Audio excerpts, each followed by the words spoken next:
Good morning, beautiful people, and welcome to my show, Mystic Musings, Conscious Conversations for the Evolutionary Soul. I am your host, Dixie, and I am the Mystic Dreamer. I'd like to welcome you back if you have listened again. I have a returning guest today, and we're going to talk about an interesting topic today that's very pertinent to what's going on in the world. Um, with the cost of food and housing going up, the changes in the weather, the possibility of, food shortages, um, and who knows what else, could happen in any kind of emergency situation, we have to look at, coming together, gathering with our neighbors and with other people, like-minded people, to support us through difficult times. And today, my guest, returning guest, Stefan Verstappen, is going to talk about his experience in different communities that he has lived in and what benefit he got from that and what he learned and how he can pass that on to us. So we are musing on the topic of inspirational communities. And sorry, before we start, I'd just like to say, if you're listening live, feel free to pop over to the chat room on cosmicchaosradio.com and join in the conversation. And with all that said, I'd like to welcome back Stefan to the show. How are you, Stefan? Well, as you know, Dixie, I'm just hanging in there. We had a recent passing of a dear beloved pet, and I'm not happy, but Yeah. I'm here to talk to you and talk to your listeners, and try to inspire them to create communities and to get along. We need to get along, folks. We need to work with each other because, as you can see, what's happening in the world, they're tearing us down, they're breaking us apart, to quote Muse.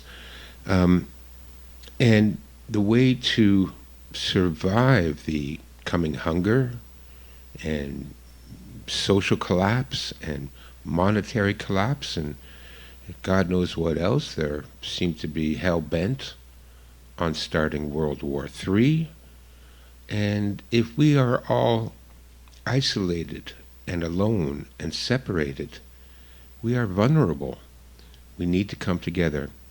And as you know, I've been working on a book which has been delayed due to numerous interruptions in my life, but I'm still coming out with it. But it's a book on how to create and form communities. And I'm just working on a video now, and I hope to make a couple of more videos on the same subject.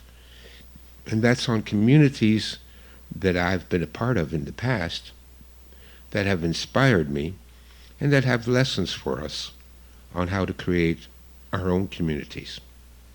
Yeah, you know what, this is a really important topic. You're right. Because these difficult times are not meant for us to be, to do alone, really. I mean, how do you survive alone, in a world that's, kind of falling apart? Or as they would, have us believe, being reset, I guess you would say, in their way. However, I do find, I've done work in some communities, not in the way you have, but just coming in and sharing, work and stuff like that and knowledge, that there's such a benefit and that people really um, expand greatly when they can be in community with like-minded people. And that's not an easy thing. That takes work, right? Yes. So, that one of the biggest things about being in community is how to be cohesive. So when you were, experiencing your communities, what was that like for you? Well, let me just go back a little bit in time and explain why I'm working on this book. You see, I've been a survivalist for over 50 years now.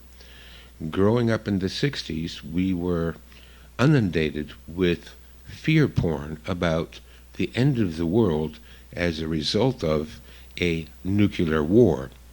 When my parents bought their first house in a new subdivision, You were given the option. Do you want an extra garage? Do you want a porch? Or do you want a fallout shelter? Yeah, that's the way it Wow. was. Yeah, that was an option when you bought a new house. Do you want a fallout shelter? They would build a fallout shelter in your backyard with a separate entrance. And because the concept of a nuclear war was so constant, so from an early age, I thought that I would never live to see 20 because we would all be dead in a nuclear World War III. And I began, working on becoming a survivalist. So I first joined an Outward Bound program. I was there for 3 years, from the age of 12 to 15. And I learned how numerous wilderness and outdoor survival skills. I went on to teach wilderness survival to groups of teenagers from the Toronto Boys Home, and worked at a number of the conservation areas, teaching orienteering and wilderness crafts.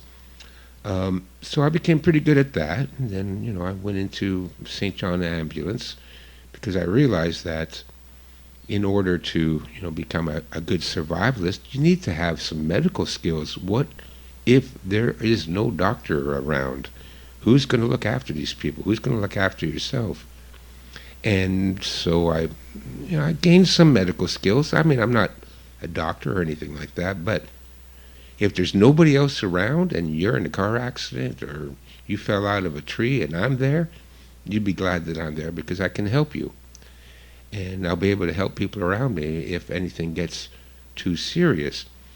So then I wrote the book, The Art of Urban Survival, because I saw what was coming. I had written an essay that was published in the Trends Journal, which is published by Gerald Celente, a very well-known activist and truth speaker. And that article was on historical cycles because history follows a certain pattern. And if you study history long enough, you'll recognize those patterns. Like all of the great historians throughout history, going all the way back to Roman times, they all said the same thing. Life follows a cycle. And so by studying history, I came to the conclusion that our civilization will eventually collapse, like they all do. Most civilizations last about 200 years, 250 years, and then they collapse. And we are, well past the 200-year mark here in America and in Canada, so we're due for a collapse. Now, what's going to happen when civilization collapses? Well, first of all, you have an increase in crime. Then you have natural disasters. For some reason, natural disasters always seem to multiply during the time of collapse. It's weird. It's as if society and nature kind of link up here to create a double whammy. Your society collapses, but nature is also hitting you hard as well. And, read the weather reports recently. We've seen all kinds of natural disasters, earthquakes and hurricanes and tornadoes and floods and droughts and massive forest fires. Well, those are the things that always happen during a collapse, and you need to be prepared to deal with that. So everyone should be a prepper, a survivalist. You need food in the house, water, medical equipment. You need communications, and you need some form of security just in case things get really bad and you are forced to defend your family and your home. That was the book, The Art of Urban Survival. Then I wrote the book, The Master's Guide to the Way of the Warrior, which is based on my, again, 40 years experience in martial arts. I spent 4 years in China learning Kung Fu. I also traveled to Thailand to study Thai boxing and Korea to study Taekwondo. So I've been around, and the thing is, what's coming up is going to be tough. And even if you have the knowledge from my first book, The Art of Urban Survival, even if you have that knowledge, you still need to be strong. You need to be capable. You need to be confident. You need to have skills to survive. And that's where the way of the warrior comes in, because it's not just about fighting, hand-to-hand combat. It's about your mental preparation. It's overcoming fear, overcoming pain. It's training the mind, training the body, and training the spirit. Because what we are facing now is a battle of the spirit between good and evil. And evil is pretty ugly. And unless you have a really strong temperament, you won't be able to face the evil. And that's why, everyone listening, you need to become a warrior, a stoic, a philosopher. And that will enable you to survive. Now, what's next? What else can we do to survive? The final ingredient is community. We need to form our own communities. We need to work together to survive.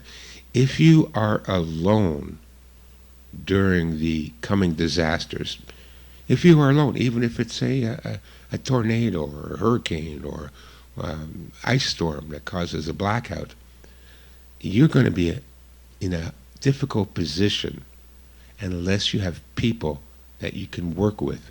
You help them, they help you. This is the way we need to move forward. Now, there's another reason. As we can see already, all of the services that the government is supposed to provide is quickly dropping away. Unemployment insurance, welfare benefits. Okay, you might still get unemployment or welfare, but compared to the inflation rate, it's nothing. It will not help you survive. The other thing is hospitals and doctors. You know, these past 2 years of the epidemic or the pandemic has shown us that doctors and hospitals cannot be trusted. We need to recreate our own medical communities. We need to do what our great-great-grandparents did and create communities and hire our own medical practitioners, whether it's a doctor or an acupuncturist or a chiropractor or a herbal healing person. We have to do that ourselves because this is all going. We can't rely on the government anymore. They've proven themselves to be incompetent, if not outright corrupt and evil. And you cannot do all this stuff by yourself. So you need to create communities, which brings me to my upcoming book, How to Form Communities for Mutual Aid, Support, and Survival. Now, this is a difficult task to do because the governments have been trying to divide us. And look around you. We're divided on dozens of different topics. Families can't get along. I get this all the time. When people call me up for a consultation, and I always ask them, I do what I call an audit of their resources. And the first resource I ask people is, do you have family? Are they on the same wavelength as you are? Are they on the same path? And most people tell me, no, I don't get along with my brother, my parents, my cousins, my aunts, my uncles. They're all divided over politics, over political correctness, over whether or not to get the jab, over any number of different subjects. They're divided. We're fighting amongst each other. Families, friends, communities. We're divided. But listen, that's done on purpose. The government knows, and by the government I mean the hidden hand, the evil forces that control all of our governments. I mean, look at Justin Trudeau. You think he runs the country? This guy couldn't run a coffee maker. He couldn't. The guy's an idiot. He's just a narcissist and a moron. He couldn't run anything. He doesn't run Canada. There are people behind the scenes that pull the strings on Justin Trudeau. Yep. He's a sock puppet. Somebody's got their forearm up his butt and they're making his mouth move. Yep. That's who he is. So I despise the guy. I despise him because he's a pathological narcissist. And these are awful people. They're on the same level as psychopaths. But he doesn't run Canada. There are people that you don't know about, I don't know about, secret groups, secret cults. They run Canada. And these people are a lot smarter than Justin Trudeau is. And they know that the only threat to their plans of world domination is if people, the common people, us guys, middle class, blue collar, even the executive class, if we are divided and bickering amongst each other, that means that they are safe. And so that's what they've promoted. They promoted it through TV, media, publishing, the education system, music. And so we're divided. And this is done on purpose to make us vulnerable. So my mission these past few months is to try and teach people to work together, to come together, because we need to support each other, or else, well, it's the old saying from the Revolutionary War in the U.S., we either hang together or we hang separately. Wow, that's powerful. I got a bit of a background feed there from your, sorry, coming through. Yeah, for me? Uh, Yeah. yeah. Okay. All Feedback? right. It's gone now. It's gone Okay. now.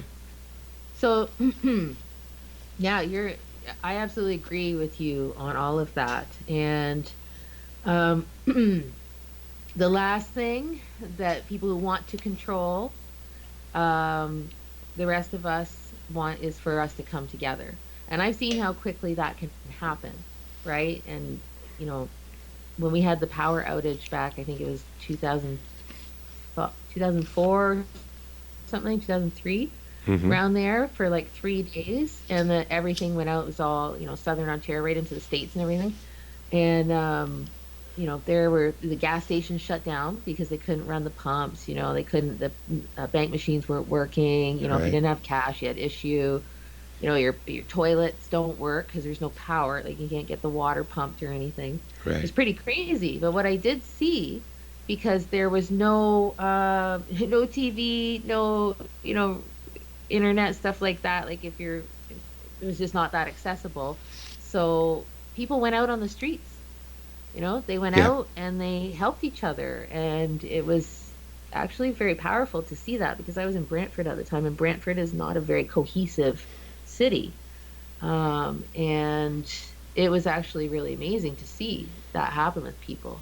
So we do know that there is that, when difficulties happen, people come together, and there is that initial, here it is, let's work together. And then there's a line between that emergency, let's work together, as opposed to, hey, we're forming a community to prepare for the future. Now let's live together, work together, right? So Yes. so all of that brought you, your journey brought you to communities. So you know, where did you start first? What community did you start first at? Well, the first community I suppose I was part of was it was kind of a commune. It was for the summer. This is really strange, but I grew up in the Jane and Finch area of Toronto, which is a notorious ghetto now. It wasn't always a ghetto. It was actually a nice, middle class suburban white neighborhood until they built public housing and actually turned the entire area into a ghetto. And in the intermediate stages, it was a little bit rough, not as dangerous as it is now with the drive-by shootings and the street crime, and I wouldn't walk there today. I wouldn't dare to go there today. But at the time, there was a group from York University called the Monday Group, and they established like a teen drop-in center. This was kind of a popular concept in the 70s, where they would open up a room in one of the buildings, one of the public housing buildings, a common room. They were mostly sociology and psychology students, and they would do what they could to keep teens occupied, because at that time the crime rate was rising. There were numerous articles in the local paper about the terrible crime rate of Jane and Finch and the street gang problem. Now the problem was I was part of the street gang at the time. And actually, we weren't that tough. The newspapers made us out to be like really nasty, but all we did was smoke marijuana and cigarettes. Some of the girls shoplifted mascara from the Tower store, and we were underage drinkers and pot smokers. And one time, a couple of the guys stole a school bus and went on a joyride. But that was basically the extent of our crime spree. But nevertheless, the media was hyping it up like this was, a terrible crime-ridden area. And so groups like the Monday Group, social groups, came into the community to set up programs to, prevent us from becoming criminals. I guess that was the point. Now, one summer, this would be the summer of 1975, somehow they got a hold of an island, a whole island, up in Perry Sound, called Franklin Island. So anybody from Perry Sound, they'll know what I'm talking about. So Franklin Island in Perry Sound. Now, on the island was an old camp lodge system that was built at the turn of the century and abandoned in the 1930s. So what the Monday Group did was take, 30 of us inner city teens to Franklin Island for the summer. And we lived in these old abandoned buildings.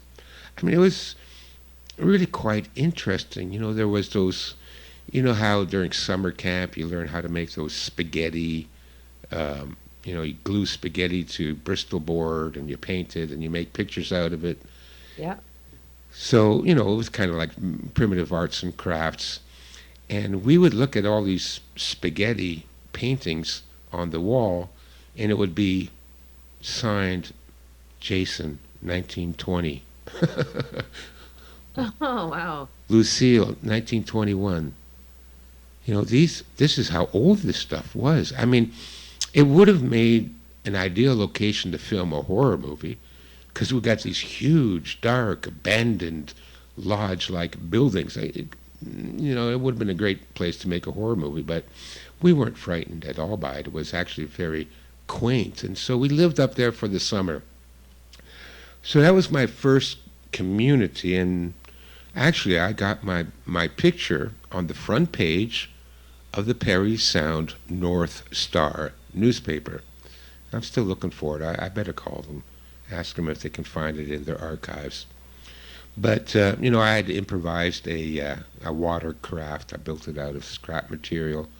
And they sent a reporter there because there was rumors in Perry Sound that there was a hippie commune on Franklin Island. I guess we were hippies. Anybody that was young in the 1970s was a hippie automatically. And so they sent a reporter to investigate. And we had just had a kind of like a mini competition to see who could improvise a canoe or a kayak or a boat. And so I was one of 3 people that managed to build a boat that actually floated. And so they took a picture of me in Georgian Bay paddling my improvised boat, and that made it to the front cover of the Perry Sound North Star. So that was my first experience sort of in a community, but it was more of a commune than a community. And to be honest with you, it didn't work very well, which is why I don't recommend people start communes. There's too much bickering, too many arguments. Who should sweep the floor? who should do the dishes, who should chop the firewood, who should go to the store and get groceries. I mean, it was just everything was bickering on how what should be done and who has to do it. So in my upcoming book, I mentioned that communes and my research into the history of communities show that the hippie communes don't work. It was popular back in the early 70s, late 60s, up until about the mid 70s. There were numerous hippie communes throughout North America, and they all failed miserably. And they failed because of the bickering, and one of their problems was they made it open and available to anybody who wanted to join. Problem is, a lot of the people that wanted to join were looking for a free ride. They thought, well, if they join this commune, everybody else will do the work, and they can just sit around smoking pot and having a good time. So it's not a good idea to have a community that anybody can join. And one of the things I recommend people do when you're looking to form a community is, yes, first of all, you need to have some common ideology. You need to be on the same page. But the people that join your community must have a proven track record of doing things, of accomplishing things, of having contributed to society in some way. So that brings me to my next community. When I was living in Ventura, California, I applied for and I received the commission to paint a one of the service boxes. These are electrical service boxes that was on Main Street in Ventura, right across from the mission. And so I painted one of the boxes there. It was really great. It was a lot of fun. It was they have an annual art festival, art walk. And so I got a chance to paint one of the boxes there. It's still there to this day.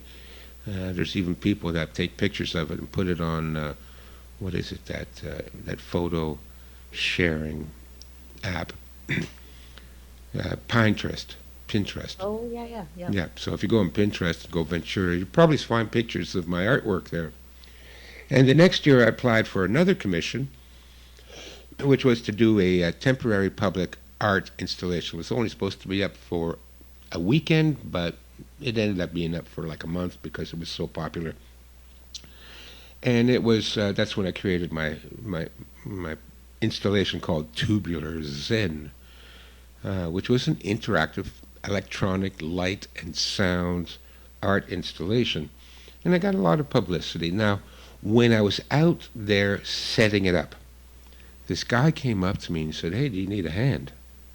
Now, I looked at him, and he was kind of like a really shabby-looking guy. He was like covered in dust.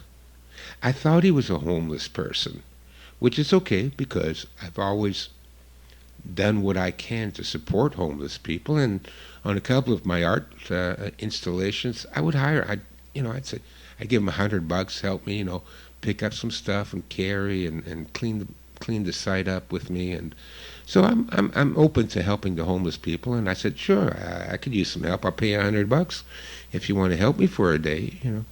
He said, no, I don't want any money. I'm a sculptor. I'm from Art City, and if there's anything you need, you let me know. We've got all the equipment, all the tools. If you need me to bring a forklift down here, I'll get a forklift and bring it down here, whatever you need. Oh. Yeah. So he helped me. His name was Russell.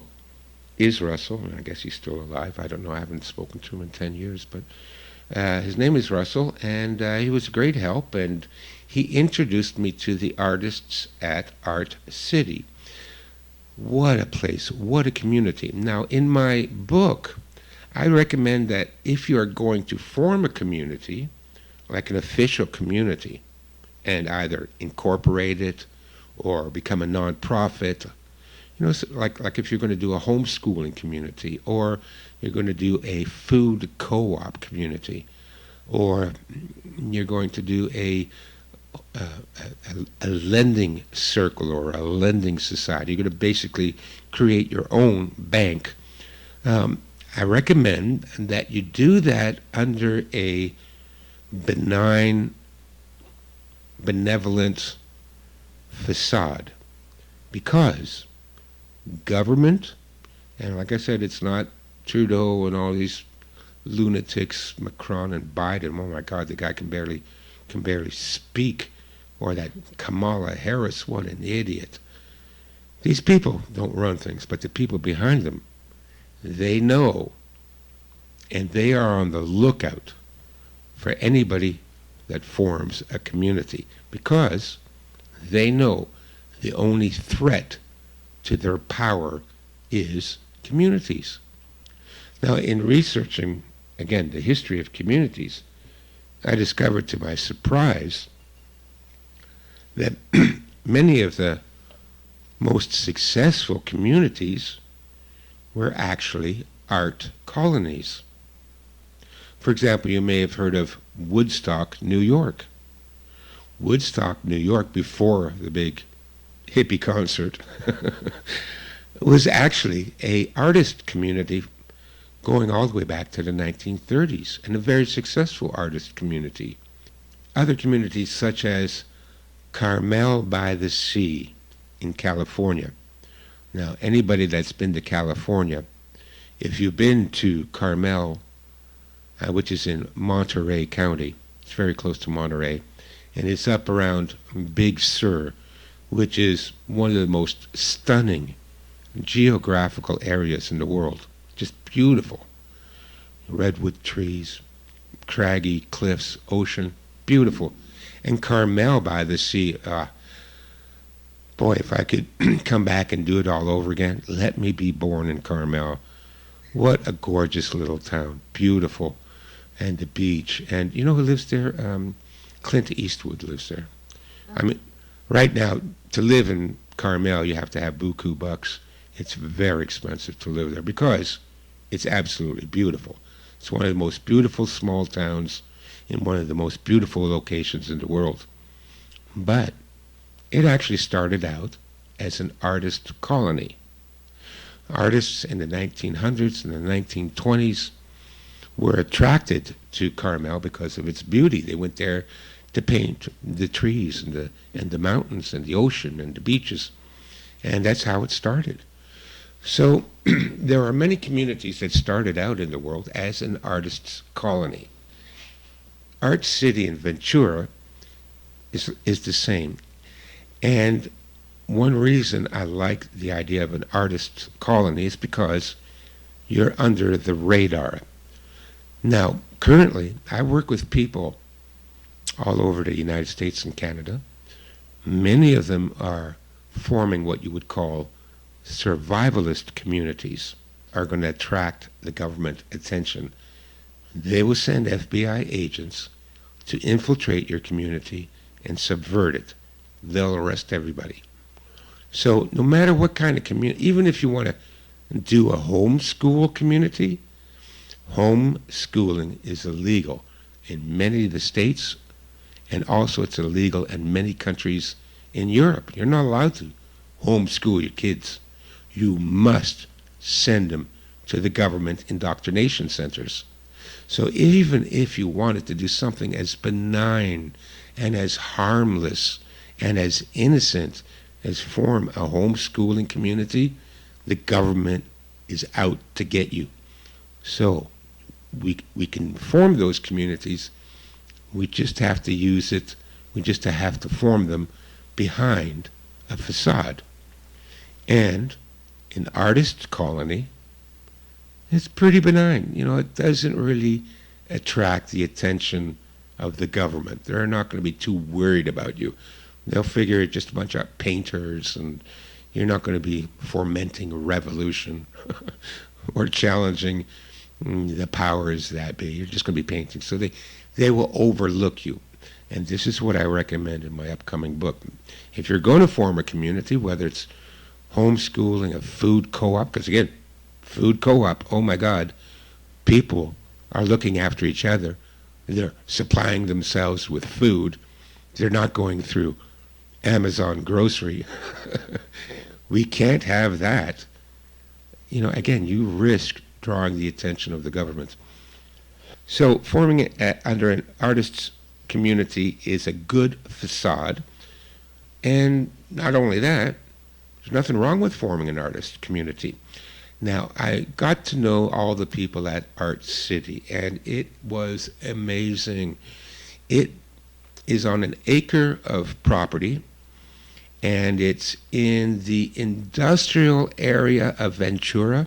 Now, Ventura is a small town, and the industrial area is really only about 4 or 5 blocks in the north end of the city, close to the beach. And it's surrounded, Art City is surrounded by a car wrecker, a place that stores shipping containers, a welding shop, and they had a big wall around around their space. It was a dead-end lane, and when you went there, you could drive by there, and you would never in a million years know there was an artist colony behind those walls. Wow. Because you assume, you see, there's the car wreckers, there's the auto dealer. It was shabby, it was a little bit run down. Some people would have gotten nervous. Look, there really wasn't any danger. It was just a kind of an old Rust Belt industrial area. And but Art City was right in the middle of it, and you would never know it was there. Now, when you went through the gate into Art City, oh my God, it was chaos, but it was creative chaos. There was not a square foot anywhere on the property that wasn't a work of art. The Art City artists specialized in stone carvings, so it looked a lot like a quarry. Huge rocks, 20 feet tall, like Stonehenge. Everywhere you went, they were upended and standing up on end, and there were stone carvings, but there was also painters and craftsmen. But the whole place was full of art. Everything was just, it was wonderful. You could get lost. There were lots of little trails, little footpaths that wound around the different studio spaces. And because each artist was assigned a space. Now, look, this can only happen in California. We can't do something like that in Canada because of our winters. But in California, where you have 70-degree weather, sunny, every day of the year, well, except for June gloom. In June, we'd often get what we call the onshore flow, which was fog coming off the ocean that would envelop the town for a couple of months, for about a month. It'd be foggy, but it wasn't cold, or there was no snow or anything like that. So Art City was all open air. But the thing with Art City, what I noticed about it was, it would be perfect for a survivalist community. Because I tell people, when and if, but when society collapses, the best way to survive from becoming a victim of either the government or looters or roving gangs is to play the gray man strategy. It's very well known among preppers. But this whole community was the gray man. You'd never guess it was there. And you'd never think that, there was anything hidden or anti-government or survivalist about the place. But the place was the perfect survivalist camp. First of all, nobody knew you were there. It was in the industrial area. If looters came up from L.A., they would never in a million years guess that there was something to find there. But behind the walls, there were numerous areas and spaces. A lot of them were studio spaces, but there were other areas that were sort of like display spaces. So they had raised bed gardens everywhere. Everywhere they were gardening. Everybody was gardening.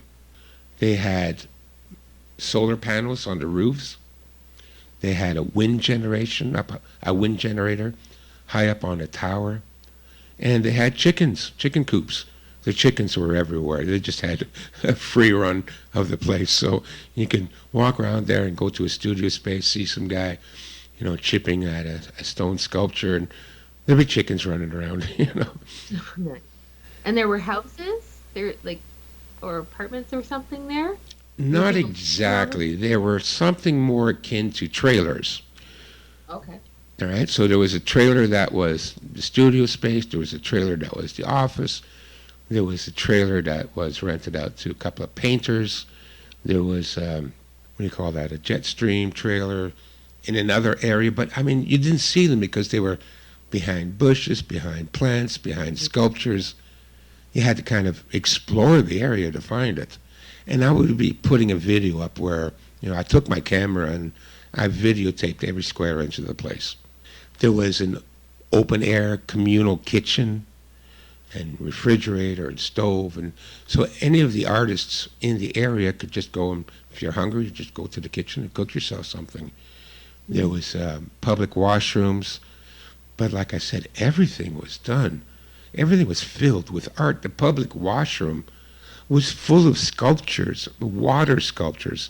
That's where they set up their water sculpture displays. So these were, huge rocks that would have water trickling down them, or fountains, and even the kitchen was very artistic. It was all painted up and with murals and sculptures everywhere. What a place! It was just magical. You'll have to watch the video when I upload. I'll be done in a couple of days.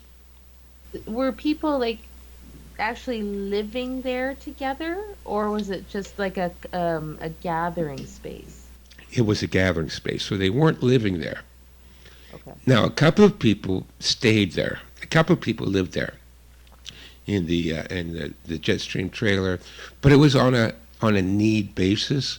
If somebody was homeless and they knew some of the artists there, and they said, "Well, is it okay if I stay in this building or stay in that building or stay in this trailer?" And if everybody approved, they said it's fine. But in a pinch, now it's a good thing that they didn't all live there, because, like I said, that would make it a commune. This was not a commune. This was an art studio. Um, people went there to do work. They went there to work on their art projects.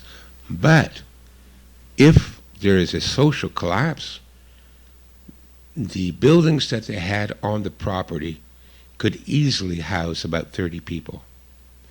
And if you wanted to set up temporary shelters, tents, you could house another 50 people. And there was so much equipment, like Russell wasn't kidding. They had all the tools, lumber, steel, you name it. There was tons of it everywhere. If you wanted to build semi-permanent shelters, you could do it, and you could house 100 people. So if there was, again, we take like a worst case scenario, a complete collapse of civilization, no electricity, no law and order, no hospitals, and crime and violence is rampant, all of the artists could retreat to the studio space, and there they would have shelter. They would have shelter. They would have kitchens. They would have washrooms. They would have water, because it was very close to the Ventura River, and they had so much piping and tubing and things like that. You could easily run a hose like a big hose, from the Ventura River and water the crops. You had the raised bed gardens. You had the chickens, and it'd be nothing to add a few goats or rabbit hutches, and so you could fit 100 people in there. Shelter, food, water, accommodation, and be almost completely self-sufficient. And that could happen instantly. So it wasn't set up to be a survivalist community. It wasn't set up to be, a prepper community, but because it just worked out that way. And, artists are pretty artsy people, and they like gardening. They like flowers. So they all naturally just planted gardens. So you had your studio space where you went to work on your sculpture, and 20 feet away you had your gardens that you worked on. and you tended the gardens, then went back to work on the sculpture. And so, even though it was just an art studio, it could easily have been transformed into a self-sufficient, self-reliant, survivalist community. And it was very defensible if people were to find out that you're there. And there were gangs of looters. They would have a really hard time because the whole complex, like I said, it was only an acre. But unless you walked through it a dozen times, you would get lost. And with all these huge Stonehenge-like um, pylons everywhere, I mean, it'd be easy to defend the place. And there were a couple of towers. If you need be, you could send a couple of guys up the tower with a rifle and a scope, and you would have full field of view of the entire town. So you could spot any looters coming from miles away, and they wouldn't be able to get over that wall without being sniped. Yeah. So, what I'd like to know, because you're talking about this being community as opposed to commune, like, I mean, is the main difference of that, it commune is living together as opposed to living in an area around each other and gathering, or what would you say of that? So a commune would be where everybody lives together. Hmm. And but this was a community. Everybody, all the artists had their own apartments and houses, and they slept somewhere else. But if need be, like you said, what happened when the power went out, and you're dealing with basically strangers there, but still people came outside and they started talking and communicating and working together with each other. Now, if you had a group of artists and their fans, because you didn't have to be an artist to be part of the community. You did if you want to rent a space, but the place was always open. There was no locks on the door. You could go there any day, day or night. You could just walk around. Nobody bothered you. It was just free and open to anybody who knew about it and who wanted to go there. So if you are looking at a societal collapse, all the artists and their families and their friends and patrons could have moved into that space and made it a commune. But now it's a different situation because it's a commune that you are using for survival, Yeah. right? So this is what I recommend, and I'm putting it in the book, and I recommend people too. Like, we got to work together. We got to build communities, but I also recommend that communities need to have a home base, what I call a home base. This could be anything from a garage rental or somebody's house. Somebody has a house, they got a big backyard, they got a basement. People can go there and meet there. You can store supplies on the property. Maybe they have a garage and you can, put a year's supply of food, store it in the garage. You can store tools in there. You can, store generators. And that would be the home base. Or you could, rent a storefront. Something, and I tell this in the book too, something like a karate studio would make an excellent home base for any kind of community you want to form. For example, a karate studio, it's got bathrooms, it's got big open space. So you could teach karate there, that's great. You can teach Pilates and yoga and meditation and Tai Chi. So you can, make a living, and you can earn income by utilizing that space. But you can also use that space for homeschooling. You could use that space to store equipment and supplies. And in an emergency, again, if the entire civilization collapses and people are in danger, you could easily move into a karate space, set up cots and blankets and pillows and bring in some propane stoves and cook the food there, and you could easily fit, 20, 30 people in a karate studio, and they could live there safely. You can defend it, because you have, two means of entry. And again, it's also playing the gray man strategy, because when the world collapses and people are going around looking for food, willing to kill for a can of baked beans, who's going to look at a karate studio? Nobody's going to think a karate studio is, a survivalist, a prepper, kind of community. They wouldn't guess that. So again, it fulfills the function of a gray man. People are going to overlook it. And so these are kind of communities I recommend people form. You got to work together, but there's two things you got to take into consideration. One is that you are unobtrusive. You stay below the radar. You play the gray man. I know I've been contacted by groups of people throughout the United States and Canada wanting me to help them to form their communities. And the first mistake they make is they're calling it Freedom Camp.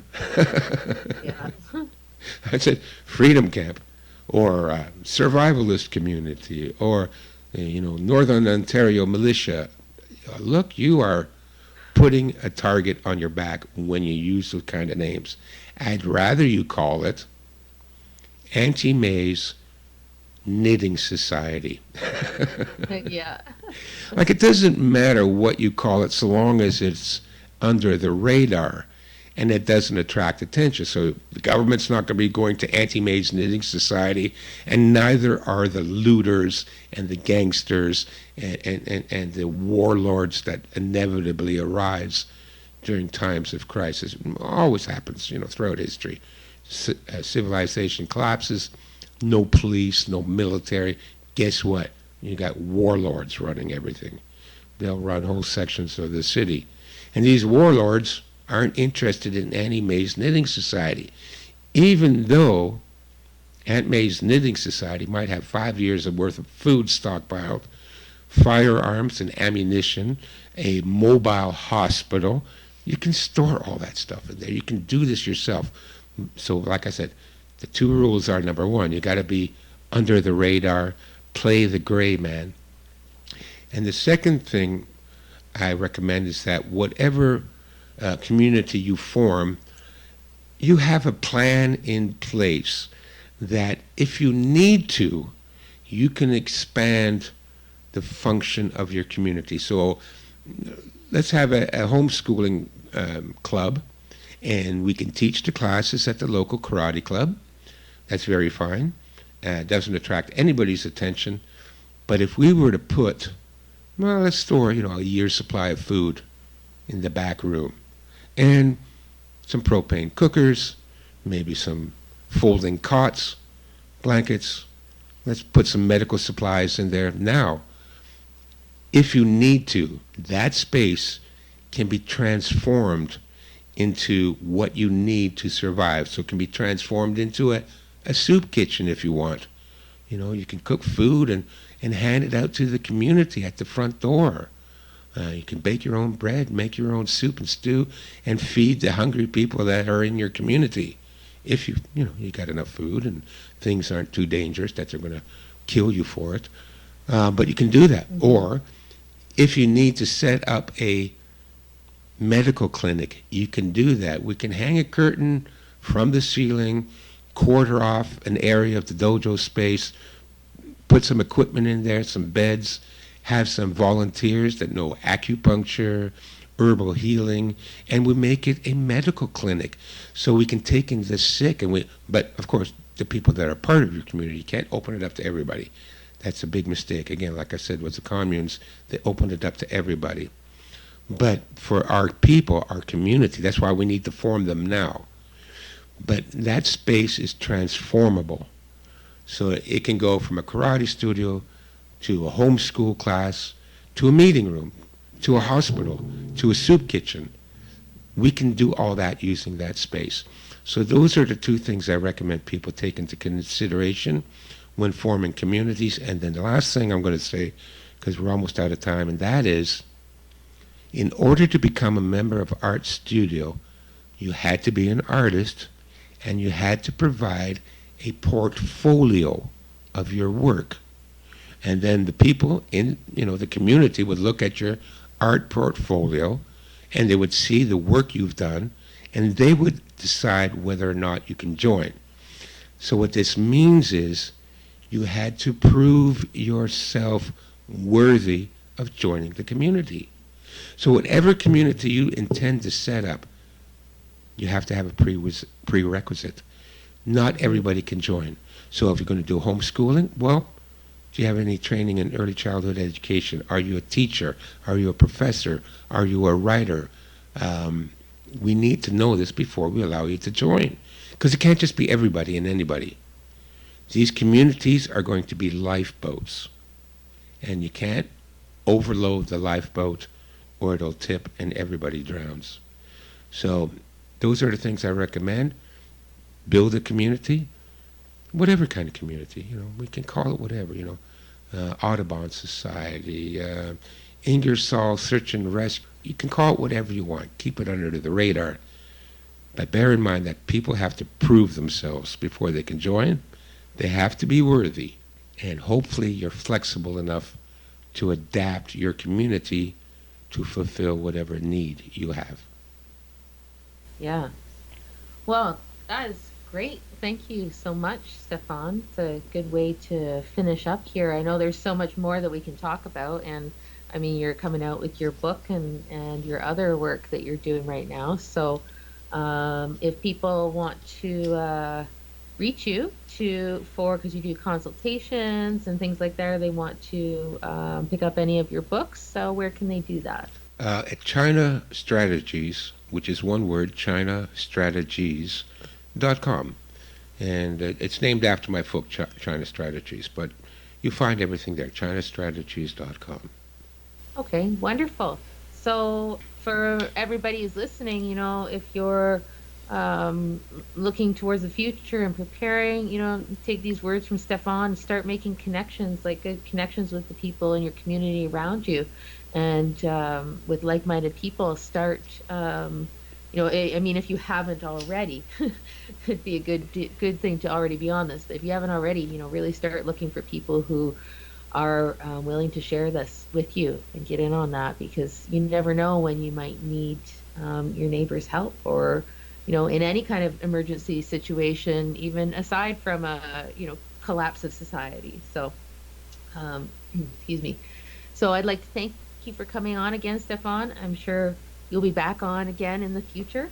I appreciate all your time, and to anybody who's out there wants to check them out, chinastrategies.com for consultations and books. There's a lot of really great information on many topics out there. Stefan is he's a very fascinating person, in my opinion. All right, so I'm going to end the show with a song here called Deep Connection. Enjoy, and we will be back on again next Sunday with another guest to muse about another topic for your body, mind, and spirit. Enjoy.